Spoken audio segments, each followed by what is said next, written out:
dire tout ce que j'ai à dire, mais heureusement que les documents sont publiés parce qu'il y a beaucoup plus dans le document que dans ce que je vais dire. Donc, je suis moins stressé parce que si j'arrive pas au bout de cas, lire la suite dans ce volume. Disons que je fais une petite remarque que d'ailleurs Myriam a fait elle-même. Dans l'intitulé de l'article, il y a parfois une confusion. On parle de risque de perte du lien parental. Et Myriam Dalton a fait la réflexion judicieuse qu'il ne s'agit pas tellement du lien parental, c'est-à-dire qu'on pourrait penser que c'est le lien entre les parents, mais le risque de perte de lien entre un enfant et un des parents. Donc c'est plutôt le risque de perte de lien enfant-parent. Alors, je ne sais pas la proportion d'entre vous qui a lu éventuellement l'article qu'on a écrit, Myriam Dalton, dans le Grand Choix moi-même, il y a déjà 1 an, dans la revue trimestrielle droit familial.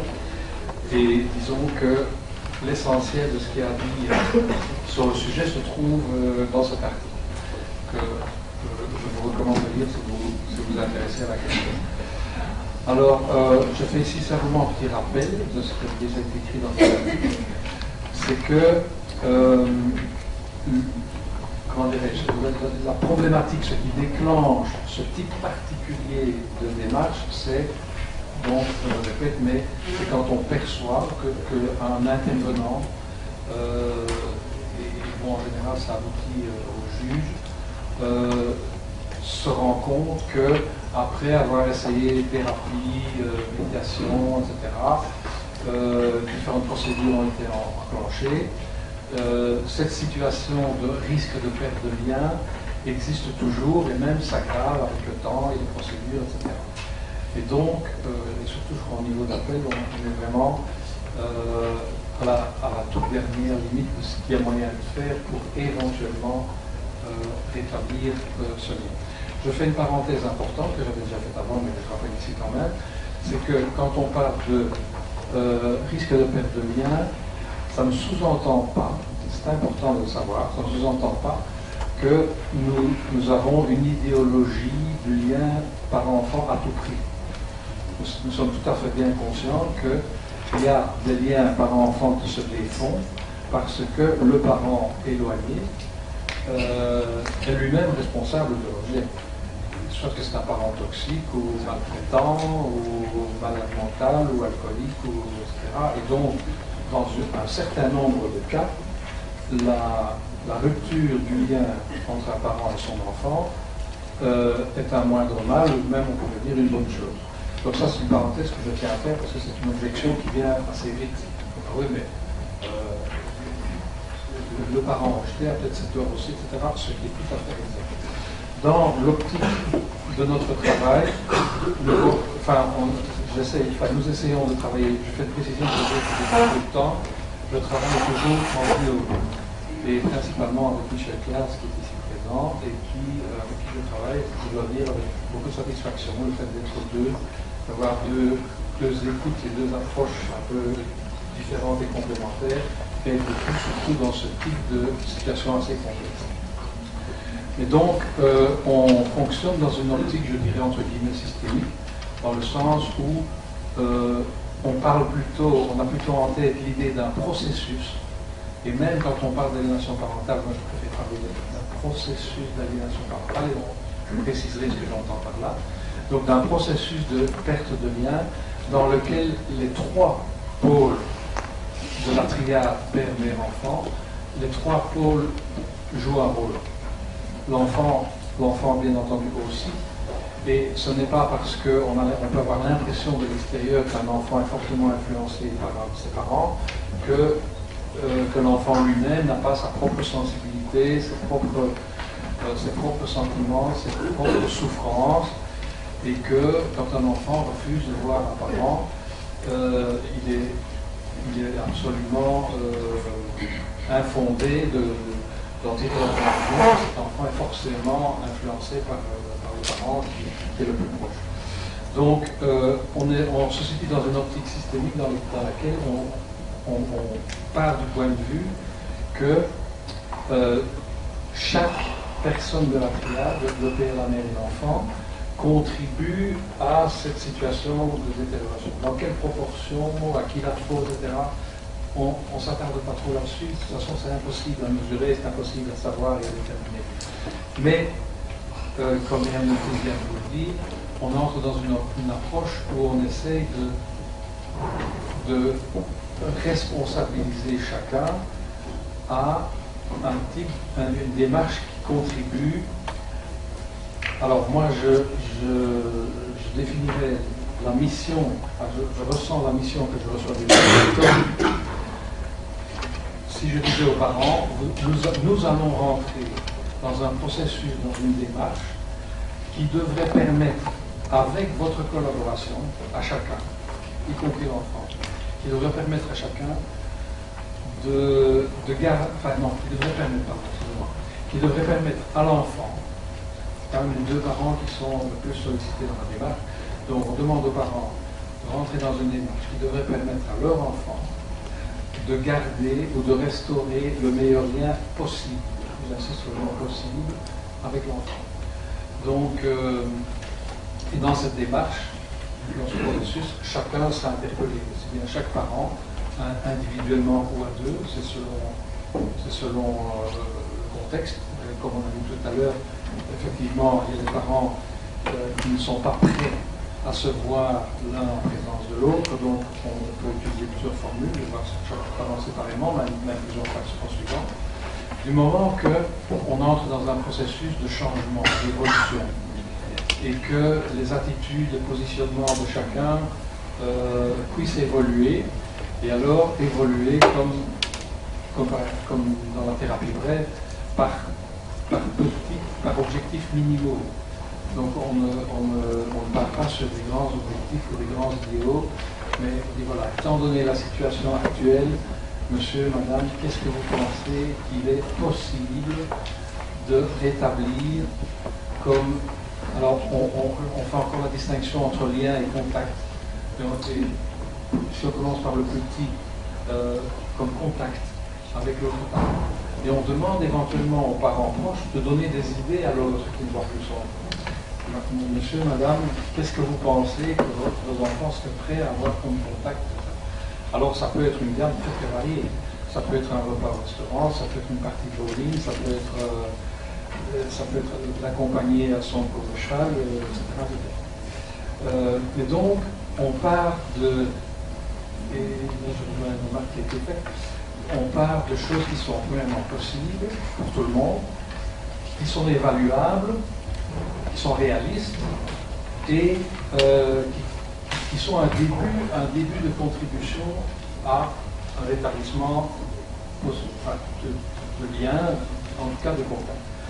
Et on a constaté dans beaucoup de cas que, et voilà une remarque qui a été faite, c'est que des changements, si on arrive à des changements de petits comportements, par exemple dire bonjour à l'autre alors qu'avant l'enfant ne disait pas bonjour, comment dirais-je, de se montrer collaborant, que l'enfant puisse donner lui-même des idées sur ce qui serait possible de faire, etc. Eh bien, des petits changements de comportement comme ça induisent aussi un changement dans le psychisme de l'enfant. Et si en plus son parent proche lui donne cette permission, non seulement la permission objective, mais la permission intérieure, parce qu'il y a beaucoup d'enfants qui ne se donnent pas la permission parce qu'ils s'imaginent que ça déplaira à l'autre parent, etc. Et si, dans ce processus qu'on réalise, l'enfant se sent la permission et l'appui du parent proche, eh bien, on a, franchement, je peux vous dire qu'on a assisté à des retournements de situation qui nous ont étonnés nous-mêmes. Des situations où on avait l'impression que tout était figé, l'enfant ne regardait pas, avait des paroles sèches et méprisantes, répondait par oui ou par non, etc. Dans un processus comme nous avons fait, on a assisté à des miracles que le parent proche dit mais oui, pourquoi tu ne fais pas ça, mais oui, tu l'as déjà fait, pourquoi tu ne le ferais pas, etc.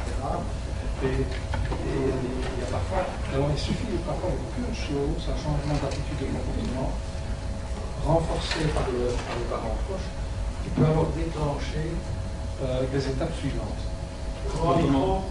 Comment? Ah, le micro. Donc, des petites étapes, des petits gestes qui réussissent, qui marchent, entraînent assez facilement le déroulement d'autres étapes qui parfois sont plus faciles qu'on ne peut imaginer. Alors, comment dirais-je, un des principes, enfin, je rappelle ce que vient de noter ma vie, et qui paraît important, c'est que ce type de démarche doit être fait rapidement. Ça ne veut pas dire qu'il doit être bouclé rapidement. Ça veut dire qu'il doit être mis en route rapidement. Parce qu'on a pas la confusion. On dit oui, mais ça ne doit pas être expédié non plus, etc. Mais qu'il soit mis en route rapidement et que les personnes en question se sentent prises en main, entre guillemets, et le sentiment qu'elles ont des comptes à rendre sur les petits engagements qui sont faits. Par exemple, si je vais chercher mon fils à l'école et pour le conduire à sa danse, etc., et que ça n'a pas été fait, les parents savent qu'ils vont vraiment prendre les comptes à ça vis-à-vis des experts, et que l'expert va faire un rapport au juge.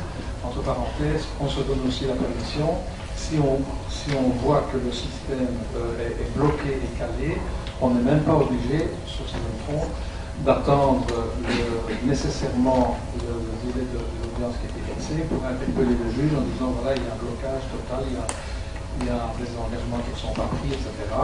Et l'expert peut saisir le juge même en dehors je pense. Il faut toujours écrire au juge. Maintenant, le juge n'a pas toujours la possibilité d'accélérer le système de demande d'audience. Oui, non, d'accord. Comme l'audience, il y a plus d'audience rapprochée. Oui, oui. Non, mais donc les gens savent que leurs actes vont être évalués et éventuellement avoir des conséquences auprès du juge. Donc on fait en quelque sorte un travail d'accompagnement, enfin d'expertise, mais qui est en même temps un accompagnement. Et une idée importante, c'est qu'on fait passer le message aux gens qu'on attend des comportements, des changements, des résultats. Même si c'est des petits résultats, mais on attend des résultats. Et donc, ce sont des objectifs évaluables et très concrets. Et donc, contrairement aux expertises classiques, on s'attarde le moins possible à des longues anamnèses, des diagnostics fouillés, etc., qui, on l'a constaté, sont souvent source de blessures d'amour propre, de sentiments de vexation, d'être jugé par une des deux parties. Et alors à ce moment-là, la personne, au lieu de collaborer sur la défensive en disant oui, mais c'est pas juste ce que vous pensez de moi, c'est purement subjectif, et d'ailleurs on voit bien que vous êtes allié avec l'autre. Alors si les avocats interviennent pour contrarier telle phrase que l'expert a mis dans son jugement, etc., ça peut alourdir, ça peut aigrir les gens et ça n'avance pas souvent les choses.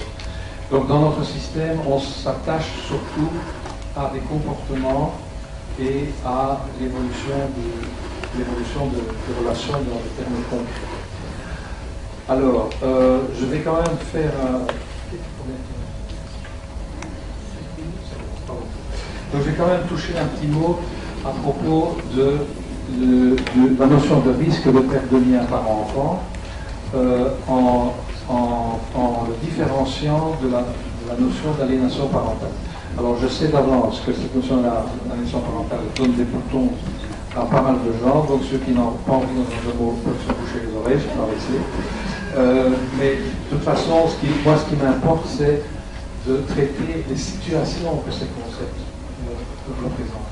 Et donc, il n'y a personne qui peut nier qu'il existe des situations où, suite à une séparation conflictuelle, un enfant qui, avant la séparation ou avant le conflit, avait des bonnes, voire de très bonnes relations avec un des parents, que certains enfants pris dans ce conflit, instrumentalisés dans ce conflit, en arrivent, au bout de X temps, à avoir un comportement soit d'indifférence, soit même de rejet, et parfois même de rejet très violent. Et donc, je veux dire, moi je veux bien qu'on emploie un autre mot qu'aliénation parentale, mais tout le monde, je suppose que tout le monde ici a été témoin de situation. Je dirais que pour moi, un critère pour résumer les critères qui ont été énoncés notamment par Gardner, il y a des critères comme, je manque de temps, je ne vais pas les répéter ici, je pourrais les résumer et synthétiser de la manière suivante et qui, je pense, pourrait être compréhensible par tout le monde. D'abord, j'ai une distinction entre l'aliénation parentale telle qu'on peut l'observer dans le comportement de l'enfant, c'est-à-dire tel que manifeste l'enfant dans la relation avec ses parents autrefois. Donc, il y a la manifestation du comportement de l'enfant qui peuvent interpeller les intervenants, et il peut aussi y avoir le comportement du parent proche, on ne va pas dire aliénant, je n'aime pas ce mot-là non plus, du parent, en tout cas en début d'analyse. Donc, le comportement du parent proche qui peut soit déclencher, être acteur très actif de ce rejet de l'enfant, en lui soufflant dans l'oreille des propos méprisants, dénigrants, etc. Soit si l'enfant est lui-même blessé, ce qui arrive souvent par la séparation, ce que j'appelle surfer sur la vague. C'est-à-dire dire par exemple à son enfant, oh oui, comme je te comprends, et d'ailleurs si tu savais, etc., puis raconter sa propre histoire et en rajouter. Donc il se peut que le premier moteur du rejet de l'enfant soit l'enfant lui-même, parce qu'il a beaucoup souffert, il s'est senti abandonné, il a été triste pour le parent proche qu'il a vu dans la détresse, dans la dépression, etc. Et donc, à titre tout à fait personnel, il peut être effectivement blessé personnellement, et c'est parfois abusif d'en tirer la conclusion immédiate, donc c'est un enfant qui est forcément manipulé par l'autre. Donc ça, je suis très, très clair là-dessus. Donc, il y a le comportement de l'enfant qui est symptomatique, c'est-à-dire où on observe, pour résumer les critères, je dirais, un phénomène de basculement dans son comportement, dans son attitude vis-à-vis du parent éloigné, disons, un basculement dans le sens où du positif, on bascule vers le négatif. Donc un parent qui était auparavant aimé, il y avait une relation de connivence, de confiance, etc. Et surtout s'il n'y a pas spécialement d'événements qui justifient ce basculement, le fait que l'enfant change de comportement de manière significative est déjà un indicateur, je ne dis pas une preuve, mais un indicateur de quelque chose qui est en train de se passer en profondeur chez l'enfant. Alors j'ai résumé ça en disant basculement, contraste, c'est-à-dire au plus le contraste entre l'attitude et le comportement de l'enfant antérieur à la séparation, antérieur au conflit, et actuel très fort. Alors pour parler de cas extrêmes, quand un enfant qui avait une relation où l'enfant était aimé, avait un parent qu'il respectait, une vraie connivence, un vrai rapport éducatif, etc. Et que quelques semaines après, quelques mois après, on voit un enfant qui, je prends volontairement un cas extrême, qui arrive, qui insulte son parent, du style sale pute, ou tu peux crever, etc. On s'est déjà entendu, sans que aucun événement identifiable ne puisse justifier ce basculement. On peut se dire que l'enfant manifeste quelque chose d'inquiétant. Et alors, inquiétant pourquoi? Parce que la troisième étape que j'indique, c'est l'étape ultime dans l'aliénation parentale du point de vue de l'enfant, c'est ce que j'appelle la cimentation. C'est-à-dire que cette attitude de hargne, de rejet, etc., à un moment donné, se fige comme du ciment qui passe de l'état liquide à l'état pâteux et puis à l'état solide. Ce processus peut être relatif, plus ou moins lent, mais il peut être parfois très rapide. Et donc, à partir du moment où ce rejet est cimenté, ça veut dire intériorisé, c'est-à-dire que l'enfant, à ce moment-là, a la conviction intime que c'est lui qui rejette ce parent. Et ce sont des enfants qui vont écrire au juge, monsieur le juge, voilà, et je tiens à vous dire que j'ai écrit personnellement, etc., que personne ne m'a influencé, etc., et qui balance des horreurs sur ce parent, etc. Donc, quand l'enfant a complètement intériorisé ce rejet, il l'a pris à son propre compte et que ça prend une allure radicale, sans nuance et qui paraît définitive. Les enfants qui disent si tu meurs, c'est tant mieux, c'est un bon débarras, etc. Enfin, des choses très très fortes. Bon, là, on appelle ça l'aliénation parentale ou par un autre terme. Je m'excuse, ça me paraît extrêmement inquiétant. Donc, notre démarche s'inscrit dans, comment dirais-je, d'essayer d'éviter